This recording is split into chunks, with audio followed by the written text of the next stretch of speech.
Babylone, dont il est question dans Apocalypse 17 et 18, je vous démontrerai, pas aujourd'hui, je l'ai ici, mais que la Babylone dont il est question, il s'agit des États-Unis d'Amérique, avec New York comme centre, parce que c'est le centre mondial des activités. Et puis les États-Unis d'Amérique seront détruites complètement dans 1 heure. La Bible nous dit 1 heure.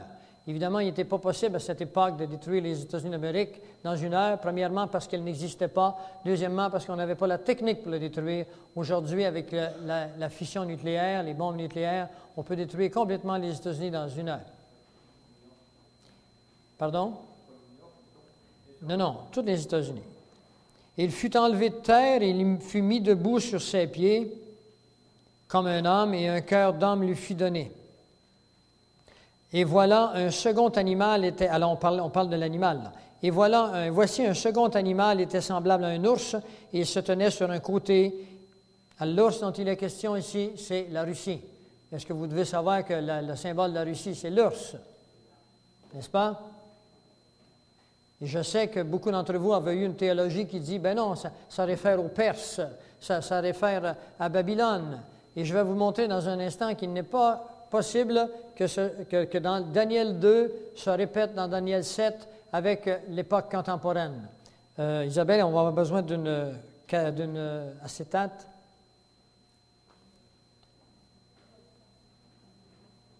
Alors, il dit, il avait 3 côtés dans sa gueule. C'est 3 côtes, c'est pas côté, c'est une erreur. 3 côtes dans sa gueule, entre les dents. Et qu'est-ce que cela veut dire? Il se tenait sur un côté, c'est que la Russie a essayé de conquérir le monde entier, mais Dieu ne lui a jamais permis. Alors, l'ours s'élevait d'un côté, et puis pour qu'il puisse vraiment passer à l'action, il aurait fallu qu'il se lève complètement. Mais ils ont été détruits par des problèmes ethniques, parce que ce n'est pas une race pure, elle est faite de plusieurs ethnies, et 2, par des problèmes financiers. La Russie est en état complet de désorganisation sociale et financière. Vous devez savoir ça. Il avait dans sa gueule 3 côtes qu'il mangeait. La Russie s'est nourrie de la philosophie de 3 hommes, Karl Marx, Hegel et Staline. Ce sont les 3 hommes qui ont créé la domination doctrinale sur la Russie. Et il disait, lève-toi et mange beaucoup de chair. Alors, il est question ici, vous verrez tous ces détails dans Isaïe 13. Dans Isaïe 13, entre le verset 13 à 17, vous aurez les détails. Je vous ai dit que Daniel nous donne la structure.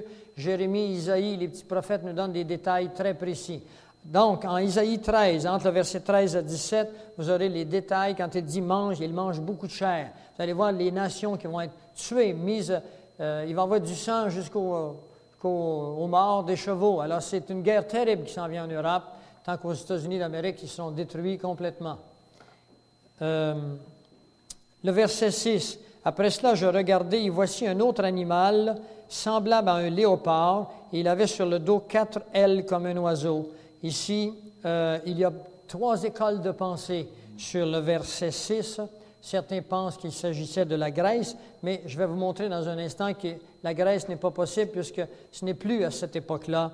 On pense qu'il s'agira de l'Iran et de Gomère, c'est-à-dire de l'Allemagne. Et le verset 7 est le verset le plus intéressant pour vous et pour moi. Après cela, je regardais pendant mes visions nocturnes, et voici, il y avait c'est Kodem. Est-ce qu'il est là? Après cela, je regardais pendant mes visions nocturnes, et voici, il y avait un 4e animal. Il était terrible, épouvantable, extraordinairement fort. Il avait de grandes dents de fer, il mangeait, brisait, il foulait aux pieds tout ce qui restait. Il était différent de tous les autres animaux.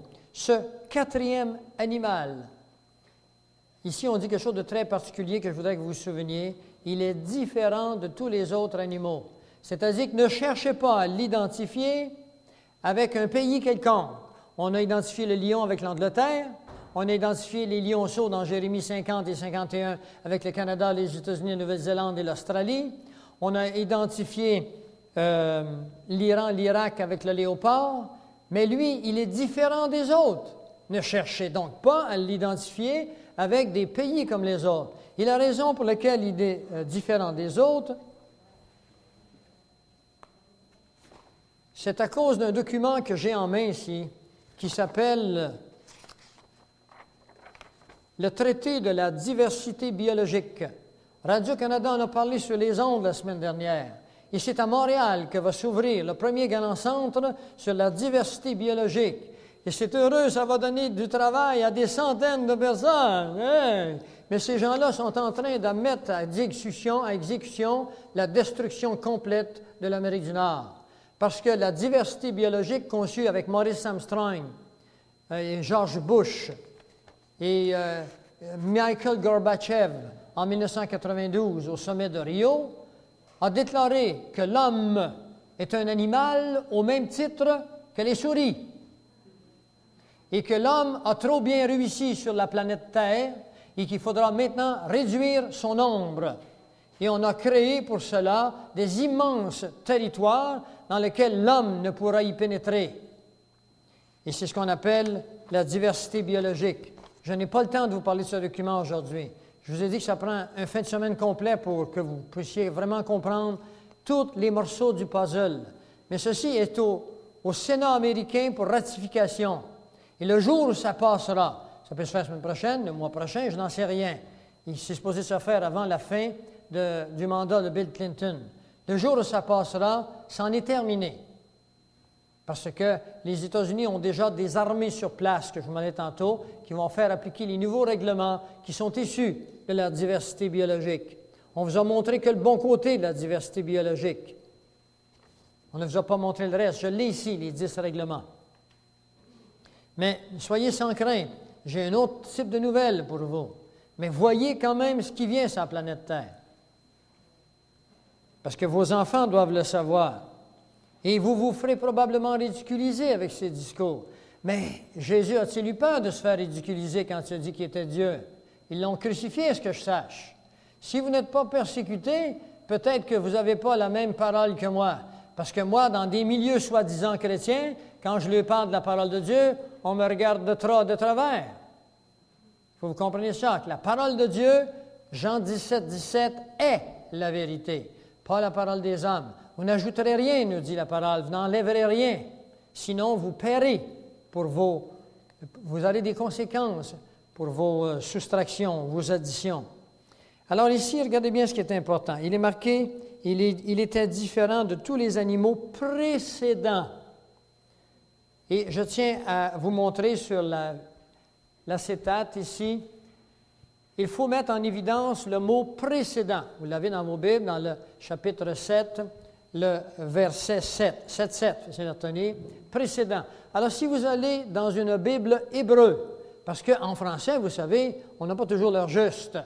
Alors, nous avons une Bible hébreu, une Bible grecque, pour être capable de comprendre la vraie étymologie du mot. Et le mot précédent ici vient de l'anglais « before ». Alors, « before », en anglais, c'est « of all those animals before ». Tous ces animaux, les 4 et 3 animaux précédents. Le mot « before » veut dire « en présence de », dans l'araméen, pas dans l'araméen, dans l'hébreu. En présence de. Alors, pour être certain de votre coup, il faut que vous ayez une belle grosse Bible qu'on appelle, pas une Bible, une concordance qu'on appelle la concordance Strong. Et la concordance Strong, elle ne s'occupe pas des interprétations, elle ne s'occupe pas des doctrines, elle s'occupe de la langue. Et elle prend chaque mot d'une langue, elle le sort, puis elle lui donne un numéro, et puis elle donne son explication. Et dans la Bible Strong, vous pouvez l'avoir, le numéro 69-25, ce mot est écrit 30 fois dans Daniel et il veut dire « en présence de » et le mot araméen c'est « kodem ». Le mot « kodem » veut dire « en présence de ». Et ceci vient changer toutes les théologies anciennes parce que dans les théologies anciennes, on se croyait encore dans le temps de Babylone. Ici, il est question de quelque chose de particulier, c'est que ce 4e animal, ce qui fait qu'il est différent des autres, c'est qu'il n'a pas une région donnée sur la planète Terre, comme l'ours qui est en Russie, le lion qui est en Angleterre. Lui, il a toute la Terre. Donc, il est là à cause des traités qui ont été signés. La Cour supérieure des États-Unis a déclaré que les traités sont supérieurs à la Constitution américaine. Et ces traités ont été signés par des présidents entre eux, sans le consentement du Sénat américain, sans le consentement du Sénat canadien et sans vous et moi. Nous avons été trahis de l'alpha jusqu'à l'oméga. Il n'y a plus de démocratie. On décide pour nous. Alors, le mot Kodem veut dire en présence de. Donc, il s'agit ici d'une organisation que je vous ai parlé ce matin qui s'appelle les Nations Unies.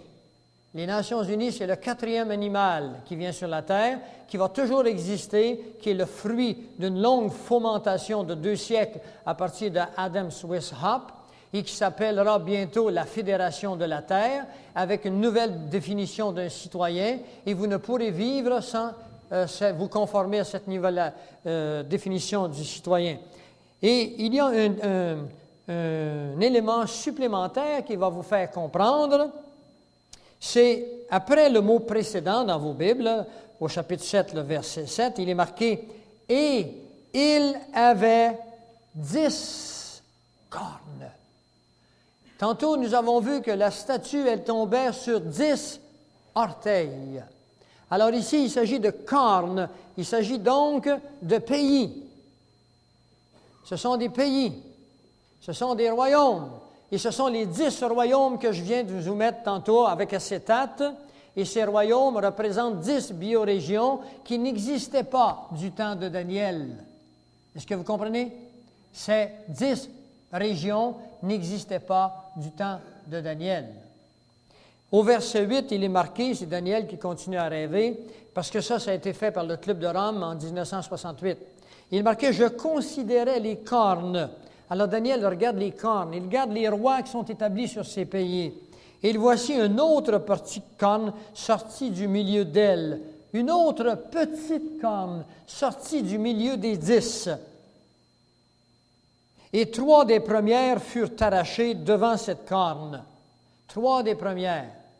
Alors, qu'est-ce que cela veut dire, 3 des premières? Cela veut dire qu'il va y avoir 10 rois.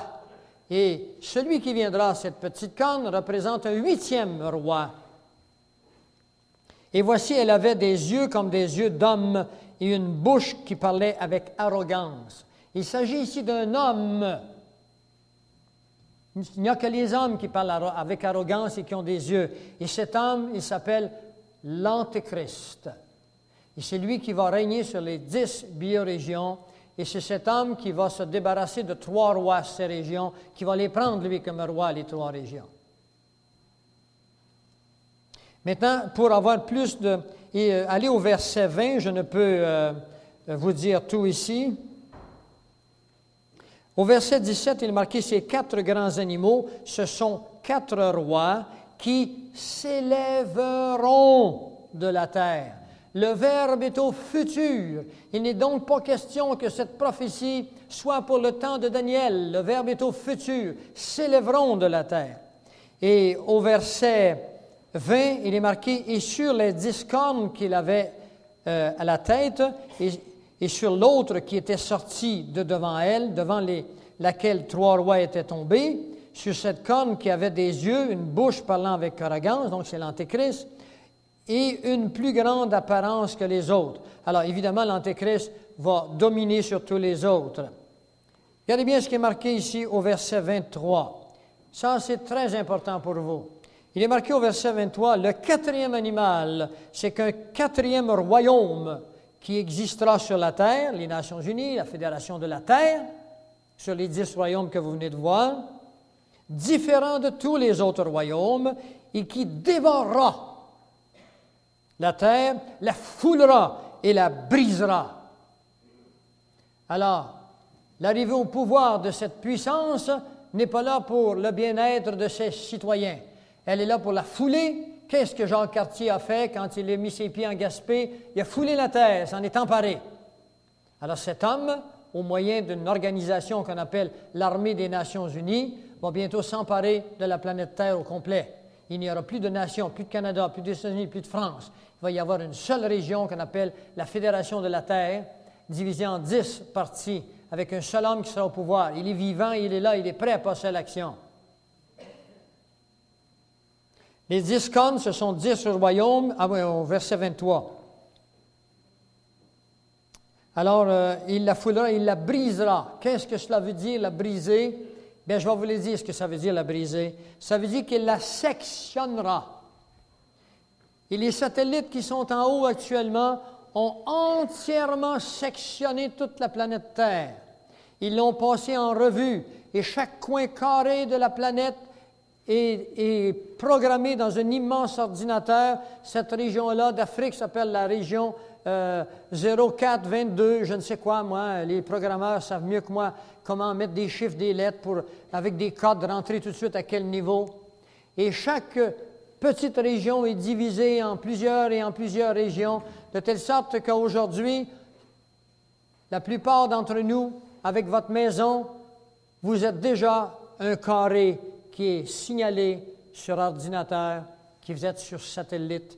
Et on peut, au besoin, immédiatement rentrer votre code et envoyer sur votre maison, sur votre terrain, des signaux qui peuvent savoir tout ce que vous faites. Si vous êtes dehors, autour de la maison, quel est votre numéro de licence? Dans un centre d'achat, on peut trouver par satellite votre numéro de licence. Ce n'est pas à venir, c'est une technologie qui est faite. Ce que j'ai sur mon bureau ici, ce sont des documents faits par des scientifiques qui démontrent tout ce que je vous dis.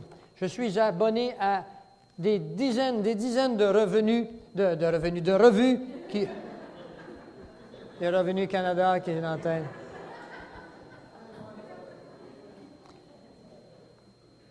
À des dizaines de revues scientifiques et prophétiques qui nous démontrent ces choses à partir d'hommes de science. Vous allez en apprendre des meilleurs que ça tantôt.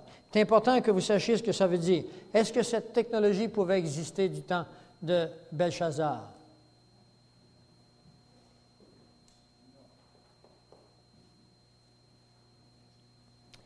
Alors voilà, mais ce qui est important que vous compreniez ici, c'est le verset 25. On parle de l'Antéchrist, on dit « Il prononcera des paroles contre le Très-Haut ». Il a commencé à prononcer des paroles contre le Très-Haut.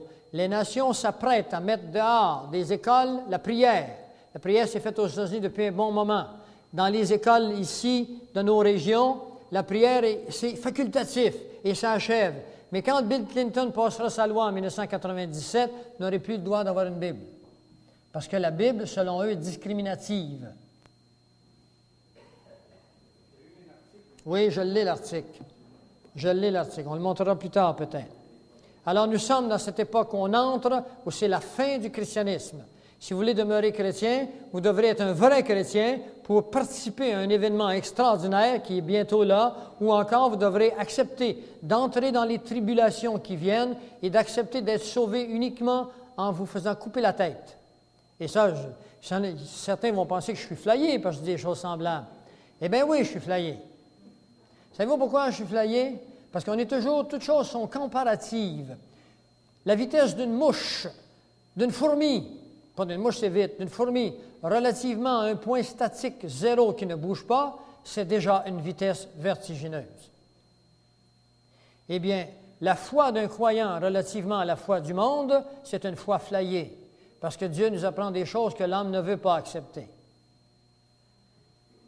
J'ai décidé de croire en Dieu, et Dieu m'a honoré de ma foi en me donnant la capacité de comprendre ce qu'il me compte et en me donnant la compréhension de l'histoire des hommes, parce que j'aime l'histoire, et de vérifier ce qu'il a dit était arrivé, c'était vrai. Et des archéologues américains, des paléontologues, des anthropologues ont essayé de prouver le contraire, sont allés à Babylone, sont allés dans les régions de cet ancien monde et ont découvert dans leurs fouilles des documents, des pierres qui révèlent la présence de Nabuchodonosor, qui représentent sa domination sur le monde entier de l'époque, qui montrent qu'effectivement, il avait placé Daniel à la tête de son administration. C'est extraordinaire, ça. C'est des découvertes qu'il faut avoir, mais vous ne verrez jamais ces choses-là à la télévision. Pourquoi? Parce que les médias d'information appartiennent aux Illuminati. Pour vous parler franchement et en vérité de la parole de Dieu, il faut sortir de tout ce qui est officiel, faire des réunions sur le bord d'un lac et faire beaucoup de publicité, puis attirer quelques personnes seulement que Dieu a désignées. Si vous êtes ici aujourd'hui, ce n'est pas par hasard. Dieu veut vous parler. Alors maintenant, le verset le plus important pour vous cet après-midi, il est suivant. Il prononcera des paroles contre le Très-Haut, il opprimera les saints du Très-Haut. Alors, il est question ici d'opprimer les saints du Très-Haut. Qui sont les saints pour vous? Ceux qui sont morts, qui ont souffert, qu'on a canonisés? Ça n'a rien à voir avec la sainteté de Dieu. La sainteté de Dieu, c'est toute personne qui accepte Jésus-Christ comme son sauveur personnel. Le jour, la minute où vous acceptez Christ comme votre sauveur personnel, vous êtes automatiquement justifié. Et à ce titre, vous êtes à l'intérieur du corps de Christ. Vous faites partie de ces saints. Alors, un saint de Dieu, ce n'est pas celui qui a fait des actes d'héroïsme. C'est celui qui a accepté, qui est foutu, qui a besoin d'un sauveur. Paul, quand il parle aux Philippiens, il dit à tous les saints qui sont en Philippe, il commence toutes ses lettres comme ça, aux saints en Philippe. À ce que je sache, il n'y a aucune église officielle qui existe à cette époque. Il les appelle des saints, ils sont vivants. On n'a pas fait d'investigation sur leur vie. Ils n'ont pas fait des miracles. Un saint, c'est quelqu'un qui accepte qu'il est foutu, puis a besoin d'être sauvé par le sang de Jésus. Le jour où vous allez accepter ça, vous êtes automatiquement né de nouveau, vous êtes sanctifié. C'est-à-dire, devant Dieu le Père, il ne vous voit plus comme étant une personne naturelle, il vous voit comme une personne qui vient de passer de la mort à la vie. Alors, ensuite de ça, puis viendra le jugement. Et le jugement dont il est question ici, vous le trouverez dans Matthieu 25. Bientôt va commencer la réalisation du jugement de Dieu sur notre planète. Les hommes ont vécu comme si Dieu n'existait pas. La pierre qu'ont rejeté les nations. Et on lui ôtera sa domination qui sera détruite et anéantie pour jamais. Le règne, la domination et la grandeur de tous les royaumes qui sont sur les cieux seront donnés au peuple des saints du Très-Haut. Son règne est un règne éternel. Je suis en train de vous dire que lorsque Dieu revient, c'est un règne éternel. Et tous les dominateurs le serviront et lui obéiront. Alors, ça, c'est le verset 7. Maintenant, je vous amène dans quelque chose de fantastique. Nous finissons le verset 9 et ensuite, nous prendrons une pause. Et après, je vous parlerai des choses qu'il faut que vous sachiez absolument. Ça, c'est en contexte biblique. Tantôt, je vais vous prendre le contexte biblique et je vais vous l'amener dans sa réalisation dans le monde d'aujourd'hui. Le chapitre 9, il s'agit de la prière de Daniel et nous allons commencer au verset 20 à 27 et nous arrêterons par la suite. Le chapitre 9 vous donne le temps de l'humanité. C'est ici la clé.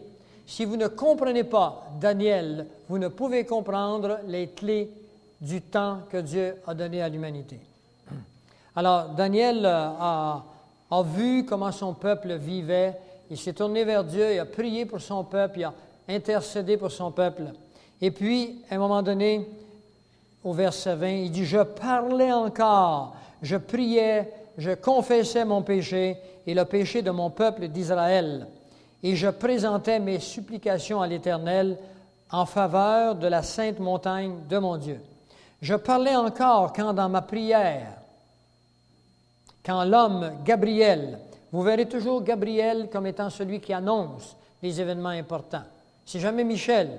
Michel, ce n'est pas le gardien des chrétiens, contrairement à ce que certains enseignent. Michel, c'est le gardien du peuple physique de Dieu. Daniel 12, versets 1 à 3. Alors, c'est Gabriel qui annonce. Il dit, « Je parlais encore dans ma prière quand l'homme Gabriel, que j'avais vu précédemment dans une vision, s'approcha de moi d'un vol rapide. » Voyez-vous ça? Au moment de l'offrande du soir, on peut supposer qu'on est vers 6 heures. Chez les Hébreux, ça se faisait vers 6 heures, l'offrande du soir. Et voici, il m'instruisit, il s'entretint avec moi. Daniel vient, apparaît comme ça, Gabriel, puis il lui dit des choses. Il lui dit, tu as prié, tu as demandé des choses, Dieu m'envoie te les livrer. Et dans ce que Dieu va lui apprendre, il lui dira de l'écrire et de le sceller. Dans Daniel 12, verset 4. Parce que ces choses, dira-t-il, n'appartiennent pas à ton temps. Ce sont des choses pour la fin des temps. Et vous et moi sommes à la fin des temps. Ces choses-là sont pour vous et moi. Alors, il nous donne le temps de l'humanité. Il m'instruisit, il dit, voici, lorsque tu as commencé à prier, Daniel, la parole de Dieu est sortie et je viens pour te l'annoncer parce que tu es un bien-aimé aux yeux de Dieu. Il dit, maintenant, sois attentif à la parole et comprends ceci. Alors, il est en train de dire, écoute, bien, Daniel, là, bon, es-tu prêt, là? Tiens-toi bon sur ta chaise, là. Voici, je te le déclare. Et là commence quelque chose d'extraordinaire. Il dit, 70 semaines ont été données, ont été fixées sur ton peuple et sur ta ville sainte. Alors, quel est le peuple de Daniel? Le peuple hébreu. C'est pas vous, c'est pas moi. Nous sommes, dans le contexte biblique, les gentils. Les gentils, c'est tout peuple autre que les Juifs. Nous sommes les païens. Si vous êtes convertis à Christ, vous êtes toujours un païen ou un gentil régénéré. C'est-à-dire, vous ne faites pas partie du peuple physique, mais vous faites partie du peuple spirituel. Ça, c'est plus important encore. Alors, il dit, 70 semaines ont été fixées sur ton peuple et sur ta ville sainte. La ville sainte, c'est Jérusalem. C'est l'aiguille de l'humanité, l'horloge. Pourquoi? Pour un certain nombre de choses. Pour faire cesser les transgressions, pour mettre fin au péché. Mettre fin au péché. Est-ce que le péché, on a mis fin au péché encore de nos jours? Non, hein? Vous allez voir pourquoi. Pour expier l'iniquité. Est-ce que l'homme peut expier l'iniquité? Non. Ça prenait quelqu'un de spécial pour faire ça. Pour amener la justice éternelle. Est-ce que nous vivons dans la justice dans notre pays actuellement? Pas trop, hein? Pour sceller la vision et le prophète. Qu'est-ce que ça veut dire, sceller la vision et le prophète? Ça veut dire pour réaliser ce que le prophète a dit, le sceller, et ensuite pour oindre le Saint des Saints. D'après vous, qui est le Saint des Saints? Pour oindre Jésus-Christ. Alors, sache-le donc. Et c'est ici que commence la chronologie. Sache-le donc et comprends. Depuis le moment où la parole a annoncé que Jérusalem sera rebâtie jusqu'à loin, jusqu'au loin, au conducteur, il y a 7 semaines. Dans 62 semaines, est-ce qu'on veut le mettre sur l'acétate maintenant? Vous l'avez sur votre feuille, c'est celui-ci.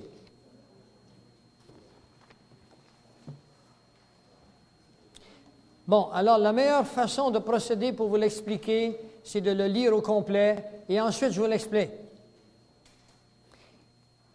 Il dit, sache-le donc et comprends. Depuis le moment où la parole a annoncé que Jérusalem sera rebâtie jusqu'au loin, au conducteur, il y a 7 semaines. Dans 62 semaines, les places et les fossés seront rétablis, mais en des temps fâcheux.